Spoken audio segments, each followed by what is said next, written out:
A lot of the problem that we're seeing with all these AI tools is just spitting out a bunch of nonsense because it's pulling from the internet. It's so tempting, right? Your competitors are doing these cool marketing things. All these founders telling you that you're not doing enough. You're not doing these channels. When you're building the product or as a marketer, you could do a million things. And I honestly say that like one of my maybe superpowers is ability to say no and prioritize. What are we doing? I think it's no longer marketing and growth, it's MarTech, growth tech. It's super important to have a really good hold of analytics, numbers, and tools, which usually is a domain that engineers are able to do better than other people. So I was in SF just a couple of weeks ago and I heard about companies like Freshworks flying a balloon around the Dreamforce conference because they didn't have the money. The exhibition space was like $1 million upwards, but they could fly a balloon around the space for just $10,000. How he bought Super Bowl campaign only for 2 states instead of buying it for the entire country. And that's a hack. The best companies I see are always the ones that are just like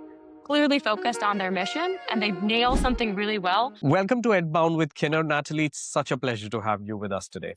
Yeah, thank you so much for having me. Amazing. Now, I know you're based out of New York right now, and you've been a growth leader that's achieved amazing results at Navattic's GTM strategies, demand generation. And I think you've had like a really great run at various different roles in this domain. So how do you introduce yourself when you're amongst, other founders, investors? I would love to hear it from you. Yeah, it's funny because my current title is growth and product marketing, which most people are just like, what does that mean? And the reality is it means that I work at a startup and do a lot of different things. But typically what I introduce myself is I've been a 2-time first marketing hire and startup marketing hire. So I'm really familiar with taking maybe a function that has a little bit of marketing going, but hasn't really figured out the process and sort of scaling that up and then just wearing a bunch of different hats in between. Lovely. I think that's kind of simple. And, being the first hire, I don't think there's any MBA school in the world that could teach you as much. So I think that kind of speaks a lot. And you've kind of stuck to the B2B domain. You kind of like it. And what Navattic does is basically lets you create these interactive, self-guided product demos. So what's your current focus at the organization before we dive deep into how and why what you do works? Right now, I am really more focused on that product marketing aspect. It is why we actually tacked product marketing to my title. So for some context, started as head of growth and operations. Early days, Navattic was actually helping with like finances and sending out invoices. So actually was doing some operations work because at that point it was an 8-person startup. So everyone's doing a little bit of everything. And then over the past few years at Navattic, really the focus was, it was a brand new market. People did not know what interactive demos was. People did not know what Navattic was. So it was a lot of thought leadership, brand education, and really not just for Navattic, but for interactive demos themselves. Like, why should you look into them? Why are they important? And then coming up at the end of last year, we recognized that the market is a lot more educated about interactive demos. Part of it's the work we did. Part of it's honestly, it's a very competitive space. Competitors also, showing off about interactive demos, talking about it did help. But we were getting the question a lot more of what is an interactive demo to why are you different than the X other solutions out there. Also, we had a larger customer base. We realized they weren't being kept up with all the new feature releases, all the new product lines we were building. So that's why we made the transition to, there's still a lot more to go. Don't get me wrong, but we've done a pretty good job educating the market. Now we need to educate them more of like, how are we different than the rest of the market? All right. Now that makes a lot of sense. I mean, is product marketing the main focus? I mean, are you mainly focusing on PLG, or are there other motions that you're layering, or have you decided, like that Bullseye framework talks about in the famous book called Traction, 3 major goals? What's the strategy right now in terms of focus? For me, the focus really is still product marketing, but we do have both. Our main emotions are inbound and a PLG motion, probably more like product-led sales motion than full PLG right now. That last year, we basically spun up a freemium motion so anyone could get started, build one out free demo. Now this year, more of our focus is product marketing and also like customer upsell marketing. Yeah, no, fantastic. In your career earlier as a growth marketer, was there anything like a learning that now decides and drives what you do? Why do you I'm sure you had a lot of say in taking this direction for Navattic. Now, what is that learning behind this? Why are you following this approach right now? I mean, the main learning, and I use this in all of my marketing, I can't remember when I first started adopting this, but Really just this framework of anything we do should be unique and valuable. No matter if it's a marketing campaign, if it's a new strategy, if it is a product launch, every single time that we start a new campaign, a big new initiative, I ask myself those two questions. And to break it down a little more, unique is the concept of, have I seen this from other places in the market? Are we clearly just like copycatting? Not saying you always have to go out and do something that no one else has ever seen, but can you just add your own little spin to it? So for us, it might be, do we have original data that no one else has that we can add to, if we're talking about a new feature, if we're talking about, why using interactive demos in some way? Do we have any unique data? Do we have any unique stories or customer pain points or stories that they've shared that can really in depth explain, like, okay, why this use case, why is the value versus just again, high level? On the valuable side, it's really trying to think about, is this helping our audience in their day to day, not just promotion for us?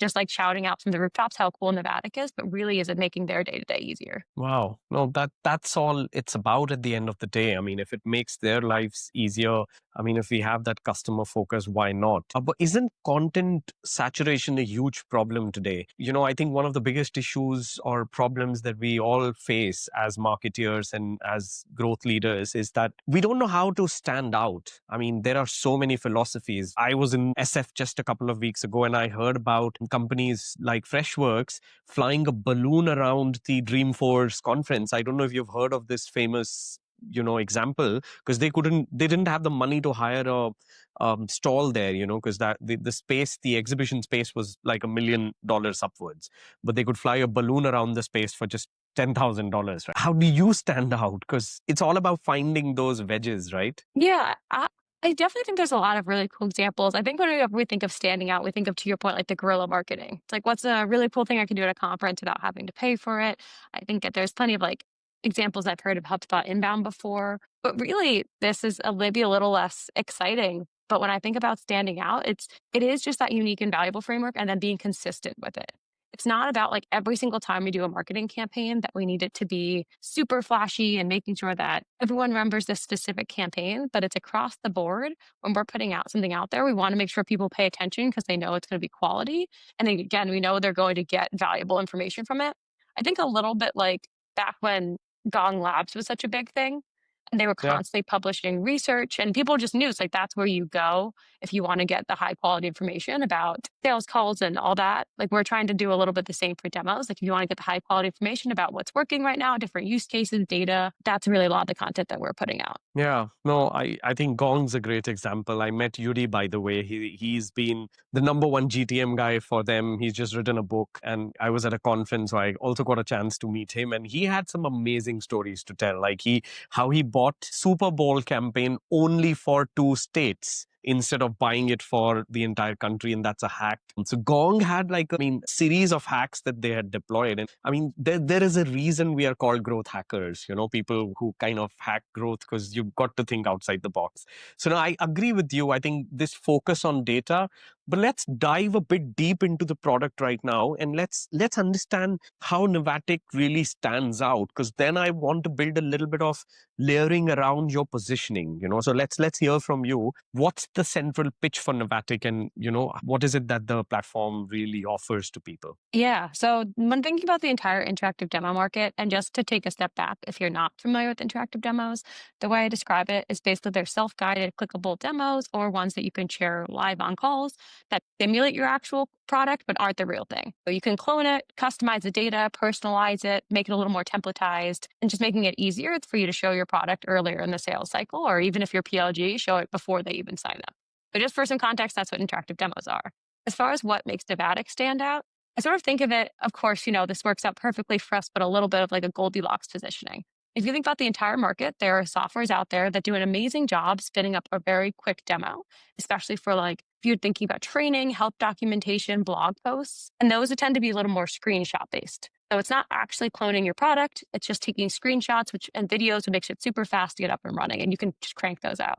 On the other side of the market, there are platforms that actually like layer synthetic data into your product, clone the entire thing, basically create a full functioning second demo environment for you. And those tend to be really powerful, but as you could imagine, a lot more technical to set up and a lot more time. I think where Navattic really thrives is the middle ground. So you can spin up a demo pretty fast to put on your website, but we are still cloning that HTML, CSS. So it really looks and feels like your product, and you can edit it Or you could create a lightweight sandbox that you can share live on a call.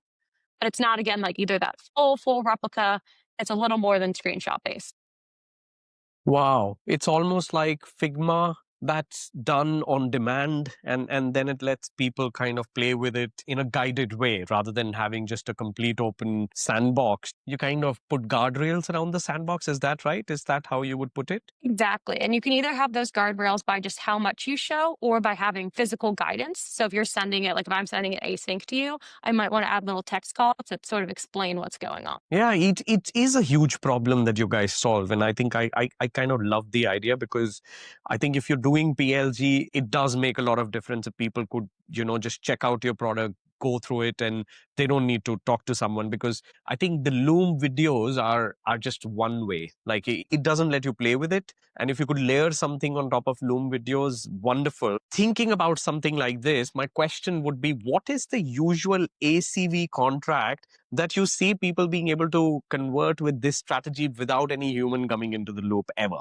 Does that happen at all? Never happens, or sometimes? Interesting. I don't think we've ever actually measured for our customers, like what is the average contract value you can close without needing another person on the line. And say anecdotally, some things I've heard from customers and just even what we hear is generally if it's below like $800 to $1,000, like if you could put it on a credit card, then that's something they might feel comfortable doing entirely self-serve, whether that is PLG or something that you can send interactive demos with. I've generally heard above 800 a month or like 1,000. That's when you might need to get procurement involved, and you probably can't just do it with demos. But I'd say that's usually the range. That's awesome. I had a similar idea. There's a reason when we were deciding a pricing on one of our products, we kind of locked in at about $890. So we figured that that's kind of the number. And then you layer on top of that, and then, you kind of let people decide. But yeah, I agree with you. No, that's fantastic. And I think it does help people kind of convert really, really fast. So you believe this applies mostly to B2B companies where the sales outcome can be achieved by somebody looking at the product, and then they can decide if they want to get into a human-led sales cycle. It qualifies them as well. My question would be, do you have a great example here? Because then we can kind of guide our listeners to similar type of motions that one of your customers has taken with these interactive demos. Yeah, I think a good example, and we have actually this recorded, it was a presentation that one of our customers gave, Checker, and they had they're, I'm pretty sure, like security software, so very in demand. And they had a really large top of funnel motion, but they found that a lot of the leads weren't qualified enough. Sort of to our point before about ACV, maybe they weren't high enough, maybe they weren't showing enough intent. And they debated, should we do some sort of free motion? Should we just send them videos? But they did want something that really let prospects feel like they were still getting a demo. Like a lot of our customers also use it as a way to say, if you do, like if you want a demo, but maybe you're not qualified, it's a way to further qualify you. So they put interactive demos on their website. Or if someone came in who was not in their threshold, an ICP or not qualified enough, they would first send them an interactive demo. And then if they went through the whole thing, if they showed intent, then they would either push them to their free solution or jump on a live call. I've heard a lot of customers do that. Like, yes, some come in and say, I want to increase website conversion rates. I want more demos. But actually, a lot also come in and say, I want to make sure my sales team's talking to the right people and to get an idea of what the prospect is interested before we jump on that live call. A lot of our customers also use, because you can show different parts of the product, they use it as almost another form of like signals or intent to say, okay, this Yeah. prospect feature and Y feature, clearly I should bring that up on the live call. Yeah, yeah. No, and signals are everything, because, cold doesn't work anymore the way it used to. You've got to have some signal engagement before you take that decision. Now, do you also have any special recommendations on what are the things companies in B2B spaces should focus on while they do the demo? I mean, I'm sure you've cooked up the best recipe for the ideal demo that converts, right? So, and I'm not talking interactive. Like, what's your best demo playbook that you would recommend to people? We have an interactive demo playbook. I'll just do a quick plug if you want any best practices. We do have a big report we put out. But as far as demo, I mean, I do think every company is a little different, but our goal at Navattic is to make it so you'll show the product earlier in the sales cycle. For example, at Navattic, we actually do qualification and demo in the first call. On the first call, you will see the product. We will have a conversation. It's not like you're going to have to go through 3 SDRs to be able to just talk to an AE and see the product. So I don't have a magic formula because I do think every single company is a little different. Like you might need to do a little more qualification if you are a more complex SaaS product. If you are Yeah. super simple like Figma or Slack, you might just be able to drop them in the product. But I think no matter what, just thinking about how can I make this experience a little more seamless for my buyers? How can I push up when they see the product, or even like how can I push up when they see pricing? Even if it's just one step, generally, I mean, we've seen all the data that like the first people to respond, the first people to show the product, all that are some of the first to win the deal. So just keep thinking about like what are those small optimizations I could make to get buyers the information they want earlier in the sales cycle. Yeah, yeah, no, makes sense. And any, like you mentioned that you do have a playbook at Navattic. So what's the general, like, let's say a 5 pointer that people should look at from a demo perspective? I mean, is there a step by step guide to it? Would you be able to share that later? And I think I would love to kind of bundle it as a download for everybody who's listening to us. Yeah, for step by step for creating interactive demos, right? Yeah. Perfect. So a step-by-step guide, one, we say first is really figure out what are your aha moments. And that we usually recommend talk to your sales team, talk to CSMs. If you do have access to any sort of like AI analysis tools, take a bunch of sales calls in the last 30 days, download all the transcripts and ask it like, what are the moments that prospects really got excited? What are the aha moments? What are features that constantly get brought up in all of these sales calls? So one, choose 2 to 3 like aha moments that you want to feature in your demo. Step two is we recommend really like planning out or storyboarding. It could just be writing a few bullets of what do I want to show generally in this? And then maybe also getting feedback from other team members to make sure if I build this demo, I don't have to redo it entirely to get feedback from sales. Step three is just build, which I think it seems very intimidating, but especially with a lot of advancement across the board for interactive demo companies with AI, it's pretty simple to get something up and running pretty fast. All you have to do is download a Chrome extension and then click through the parts of your product you want to show in the interactive demo. Hmm. And then the AI will take a first stab at placing the correct text callouts and writing copy. Then review. Obviously, it's a first draft written by AI. We'd always recommend add your own brand messaging, spin to it, polish it up. And then finally, go again, show it to the team, get feedback. And then we usually recommend first place if you're going to promote it is maybe put it in a feature launch, put it on a product specific landing page, maybe put in ads as like a secondary CTA and just start putting it out there and seeing like how far do people go? Do I have drop rates anywhere? Are people converting? What are the features people look at the most and then make tweaks? Yeah, no, that makes a lot of sense because I think sounds simple, but when it comes to building the right demo, I think it's super important to have a checklist like this. And thanks a lot for sharing that. Now, let's change the gears and come to AI automation, and I mean that's the buzzword. Everybody is deploying tons of AI tools. What's your playbook like? I mean, do you have a stack that you use? I mean, what are the tools that you are using and playing with these days? Let's hear about that first.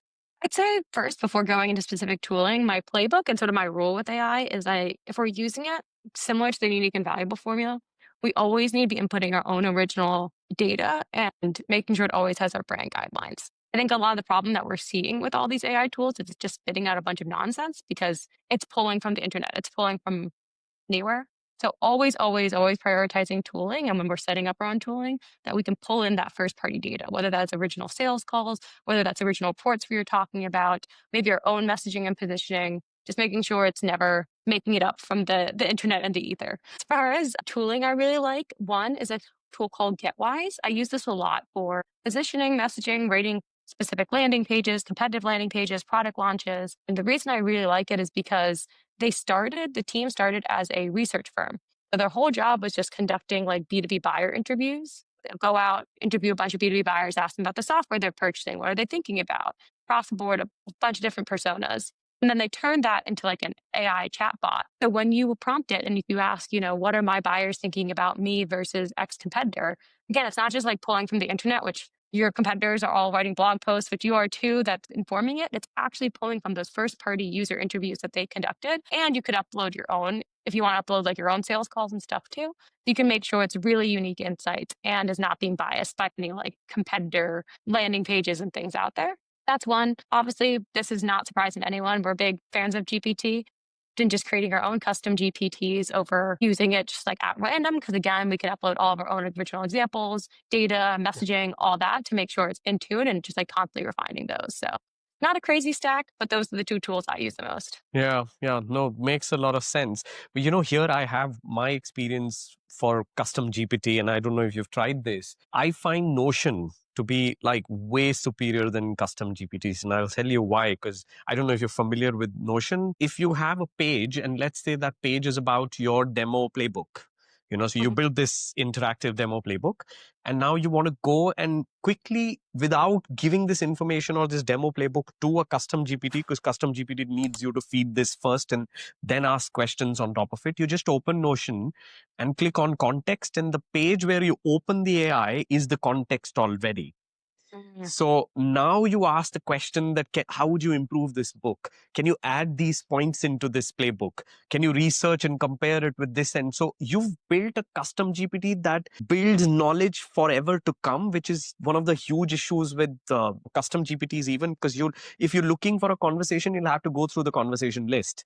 And there's no master document that you work on, and how many custom GPTs would you build at the end of the day? So I figured that Notion has really cracked it. By the way, I don't get paid by Notion to endorse them at all, but I'm a big fan. And the best part here, the other bit you could do, you can with a single click change GPT-5 to a Claude Brain without paying anything extra. So in the drop down, say, no, I want Claude to look at this content instead of GPT-5, and you get Claude there. I need to look into this more because I am definitely guilty of exporting out Notion docs and putting them into custom GPTs right now. But we are big Notion users, just not their AI pod. Yeah, it's their enterprise plan. You get it all Mm, bundled. The $22 plan, actually. I mean, if you're a larger enterprise, it's possibly yeah. cheaper, but that's the cost of, custom GPTs, or let's say a chat GPT license. But yeah, I mean, let's change, go back to the GTM. I mean, Notion's awesome, right? I mean, their GTM playbooks, again, legendary. But yeah, let's come back to how do you now with content, are you already running some education led motion? Like, do you still believe blogs work, or do you think webinars work? Do you think, I mean, there are people who do LinkedIn articles a lot. I mean, our B2B, I've done a podcast with Adam Robinson, and his playbooks, LinkedIn, like LinkedIn's the master platform. So what's your poison, as I have blogs as long as you're writing original content. I'll talk about our playbook in a second. And I'm not a big fan of like any channel is dead, but definitely LinkedIn's big for us. Obviously, we also sell to an audience that's on LinkedIn. We sell to B2B yeah. marketers. But I'm just a big fan of getting a good piece of original content and repurposing across all the channels. What I mean by that is right now, one thing that we're really focusing on is we've been doing a roadshow where we're visiting customers in different cities. It will be a half day event. It will have a little bit of product updates and roadmap show, roundtable discussions where we have users just talk about how they are using interactive demos. There are so many different use cases for it. So having them share best practices, learn tips. And then we have customers present, which we call a 15-minute show and tell, which is just them kind of really getting to like nerd out about how they use Navattic, how they use interactive demos. It's a way more in depth than just like a traditional high level ROI case study. And it tends to be a little more informal too, which I like. It's not like this whole, you don't have to go get all this permission from your boss and your boss's boss and the CFO to use these numbers. It's more like, hey, in your day to day, specifically, how are you using demos? And then we will always record those show and tells and then repurpose them into YouTube videos and blog posts. And Wow. then also social clips for LinkedIn and then like posting on LinkedIn. And then oftentimes, like, we almost double repurpose it where then let's say we get 5 show and tells and 5 customers talk about how they use interactive demos on their website. Gold If we mine. write a blog post that says, what are 5 ways to use interactive demos on Yeah, your yeah. website? We can then pull from those 5 different Yeah. This examples. is Yeah. this is a master stroke. This is a master stroke. No, I love it. I think this is just brilliant. And I feel, COVID kind of tired us all of online screens, and we want to meet people. We want to connect with them. So I have a bunch of questions around this GTM motion. How many people do you get into the room? Are these only customers? You also target prospects or, potential customers? How do you structure this? Yeah. So the first 2 hours, so we start from 4 to 6 p.m. usually, is just customers. The only exception to that is sometimes we'll have like consultants there who also their customers use interactive demos, but we really kept it not prospects. And trust me, everyone asked me like, you're having customers present, you're not showing it to your top prospects. But we've had customers tell us they really appreciate that it's just customers in the room. Like they don't want to feel Yeah. like they are being used to sell. Yeah, yeah, no, I get that. I get that. So, and how many customers do you get in a single room usually when you go to different cities? It does depend, but usually between 15 and the highest we've gotten is like 30. And it's a really interesting. We were just talking about this after the last one. I actually don't know if this is a situation where you want always more. I think it's really tempting to be like, more people is better. Something about we find the like 15 to maybe 20 range is a really good sweet spot where everyone there gets very engaged. Like there's not one person there that doesn't feel like they left, not like Yeah, participating in conversation, really learning something. And I'd yeah. almost rather a little bit of a smaller group where everyone walks away with something than a larger group where, and maybe we'd have to change the format a little bit for a larger group, but there is something that just feels a little more intimate. Mm. So we're still thinking about that for next year, but I would recommend around that like 15, 30 range at most. Yeah, no, I think that's a great number. So I've done something very similar. And my experience was that every time we did this, yes, people came closer, but almost everybody asked, how can I connect with all these people now after this? So could you create a WhatsApp group or, WhatsApp's really popular in some parts of the world. I understood US, it's not like the channel, but or they wanted us to put them somewhere together where they could interact, connect, and share ideas with each other. So my next question is, are you doing that? Is there a community space online somewhere that you use? Yes. So I do always follow up with everyone's LinkedIn profiles. That's just like a good tip for any event. We also recently introduced we're calling it a portal, so, but sort of an online community where customers can go, and we advertise at the end of the event. Say, if you love this event, if you want to further connect with customers, you can go join this portal where we actually custom made it, and you can participate in like challenges. But our challenges might be around like beta testing or give us feedback. If you participate, you can earn points. You can redeem those points for gifts within the portal. And then there's also like discussion boards. So if you wanted to say, hey, how is someone using demos on their website? You could Yeah, post that yeah. there. And we have a calendar of all of our upcoming and virtual events. Wow, this is the playbook, right? I mean, by the way, this is what Edbound, the platform that we have, does. It lets you kind of orchestrate all of this with a SaaS product. Like, so you don't build, but you have your academy content center, then organize these events again all through the platform, build funnels. That's the idea.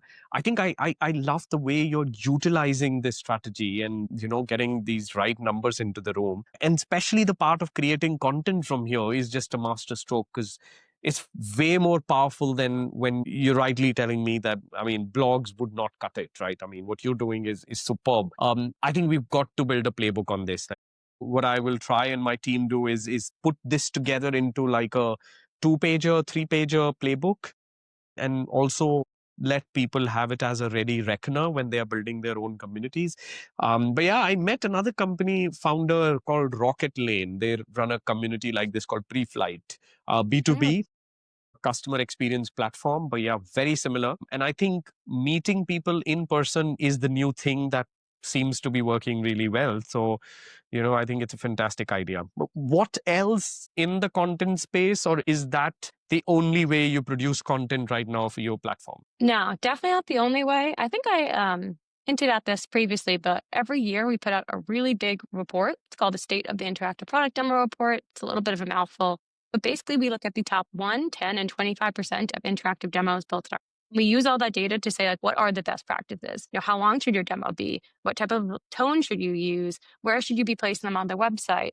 And really, we found that this becomes the gold standard for a lot of our customers. Even one of our customers was presenting. We had one of our, we call them the Fanatic events. Navattic Fanatics is kind of our community program. We had one of those this week, and an audience asked, how long do you make your demos to the customer? And the customer says, oh, we just follow Navattic best practices from their report. And even most demos I see these days fit between our recommended 10 to 15 steps. So it's really cool to see that, like, every single year, the customers do really look forward to this report and really do take these findings to inform how they should be building their demos and the best practices. And that is another report that we repurpose into like multiple different blog posts. We'll do webinars on. I'll Mm. go on podcasts and talk about it all the time.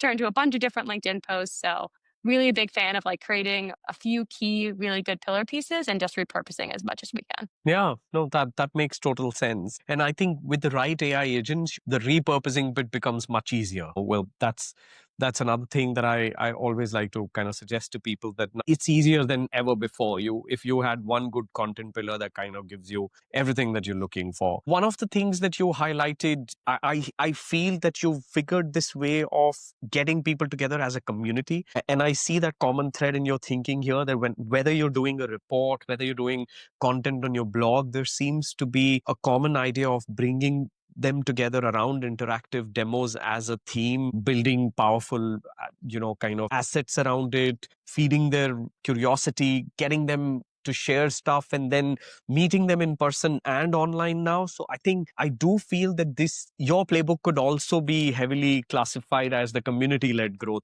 playbook, because your content approach seems very similar to a community playbook, right? So I think kudos for that. I think it's fantastic, and it seems like it's working for you guys, right? So let's jump a little bit, change the gears to come to questions that are related to your general experience and opinion about, where do you think the skill gap for a growth marketing function in a company, like a B2B company specifically, because that's what we like to kind of talk about, is going to be filled with. Like in the age of AI, the roles is just an earthquake of a sort that we have never seen before. So what do you think are the most important aspects of building a good GTM team that could get results the way you're getting them? So I'm going to preface with I have my bias given, as I said, the unique and valuable framework, but I don't see like a specific skill that maybe someone needs to learn. I mean, obviously becoming AI fluent, understanding it is important, but really I think what's important is being able to tie it to the bigger picture. And something that I've been guilty of a growth expert in the past, sometimes you're so focused on running an individual experiment that you're not thinking like, how does this tie to overall brand or messaging positioning? And I think AI could make this a lot worse because think about it, the GPTs aren't really talking to each other. So if you're you having one GPT over here that's optimizing your ads for certain copy and keeps optimizing, and but you have one over here that's optimizing your website and they're not communicating, then you might end up with totally different messaging Hmm. on your website than your ads. And I've seen Hmm. this happening, and I've been guilty of this. I've seen this happen in a lot of SaaS companies where you sort of Yeah, yeah. Hmm. you lose the plot because you're so focused on optimizing every individual channel. So I think the skill that we'll need to be careful of in the AI world is someone who can still take a step back and say, like, am I maybe sacrificing overall positioning, messaging, brand, and just like cohesion for the sake of the one individual channel? And how can I make sure I'm looking at the holistic picture and not just my section of the funnel? Yeah, yeah. Is there a specific degree, background, education that you feel is going to be precursor or an entry point for GTM leaders of tomorrow? Well, it's funny because you said this at the beginning where working at an early stage startup is sort of like getting a master's. Honestly, I learned this skill from like working at an early stage startup. I'm not saying that's the only way, but because I got so much exposure to every part of the business, and it took a Yeah. while, but I just got very good at not just thinking about the individual task at hand, but how it relates to holistically, like knowing, okay, if this is our goal, like even if these leads and pumping out a bunch of them, are they good fits? Like if I'm talking with customer success and I know they're really trying to focus just on this type of persona, even if I'm getting a bunch of leads from this one channel, I'm always thinking about like, is it the type of customers we want to be bringing in? I don't know, maybe just as much as possible, getting some of that early entrepreneurship experience. I know a lot more programs and colleges are offering like entrepreneurship classes. And really that does help just have to think like holistically about the business versus when you become really specialized in one point. I think sometimes it can be hard to zoom out. Yeah, no, I think that's a valid point. I just have one analysis of my own that I feel always fits in. I think it's no longer marketing and growth, it's martech, growth tech. So I think it's super important to have a really good hold of analytics, numbers, and tools, which usually is a domain that engineers or people with maybe a background of some sort of a tech exposure are able to do better than other people. So that's just my take on this. But yeah, I think it's a fantastic point that being a specialist sometimes can hurt you. I mean, it's true. I definitely am seeing a lot more language about being a marketing generalist. And I think you also have to be careful of not doing too much because when your scope is too big, Yeah. then it's not like I've been guilty of this too. When I have my scope way too big, I feel like I'm not doing able to do anything great. But I do think it helps if you are a specialist, just like take time to learn about other departments, take time to zoom out, ask them about their day to day, what they're working on. So you can at least kind of fit it into the larger picture. Yeah. Yeah, makes sense. Have you had mentors or coaches that have helped you through your leadership journey? online, offline, anywhere? 100%. If you asked me all these questions a few years ago, it'd be very different and not nearly as thought out of answers. I think the biggest thing, we were really lucky at Navattic. We have an advisor program. This is another big playbook that if I had to do like one thing over again at Navattic, besides the like original content, this would probably be it, where it's a group of like 15 really expert B2B marketers, range across like product marketing, growth, content marketing, ABM. We're really domain experts in their fields. So, and they do advise me. So every single month, I ask them for feedback, tips, things to work on. Some of them I meet with on a monthly basis to get sort of feedback, either on our marketing or just things I'm working through. But also because we sell the B2B marketers, they also do help promote Navattic, when we have big launches or things going on, helping put out content about it as well. So sort of a little bit of a double-edged sword where we have them actually advising me, but also getting to help promote the brand. Wow. Is this like a paid program? Do you guys, are they all on consulting basis, or is this honorary? How does this work? It is paid, and that's something I really recommend. And if you're thinking about any sort of advisor influencer program, what we do is it's just monthly payments.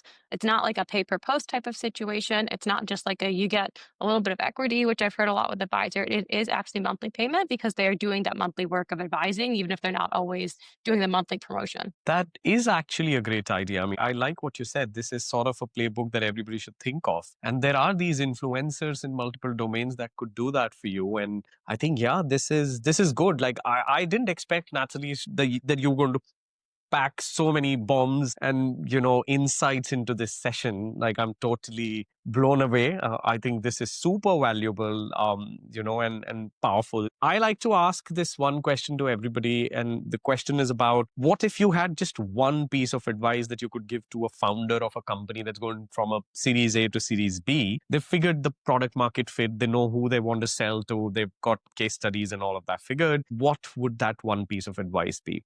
To a founder and not the marketer. This time it's a question for the founder, and I think you're more than qualified to advise a founder of a Series A startup, right? So I think I'm asking the right question here. So I guess it is the same answer. I really think it's try to avoid distractions as much as possible. It's so easy, whether you're, when you're building the product or as a marketer, you could do a million things. And I honestly say that like one of my maybe superpowers is ability to say no and prioritize what are we doing. But it's so tempting, right? Your competitors are doing these cool marketing things. You're seeing on LinkedIn all these founders telling you that you're not doing enough, you're not doing these channels, but you just can't do a million things well. You have to think about there's only so much in the air that so many balls in the air that you can juggle at once. And when you say yes to everything, that means that things are going to start slipping. So as much as possible, like, yes, sometimes you do just have to hunker down and work hard. But if you can stay focused, and that's why I talk about like zooming out and seeing what's the main thing for the company, make sure everyone's steering the ship in the same direction, are focused on the main goal. And that also helps to eliminate some of the distraction because it's so hard. There's so much noise out here these days, but I feel like the best companies I see are always the ones that are just like clearly focused on their mission and they nail something really well. And then they move on to the next thing. It's not saying you can only do one thing, but it's like nail something really well first, then move on. Don't feel like you have to do everything at once. I agree. I agree. No, that's super awesome. That's super awesome. Lovely. I think with that, that was the question that I wanted to ask. And with that, I think we'll end this session. But I hope to get you on again sometime soon because I think there's so much more that we should, through another theme, maybe a community focused playbook or something like that, where we dive deeper. But yeah, this has been fantastic, Natalie. Thank you so much for doing this.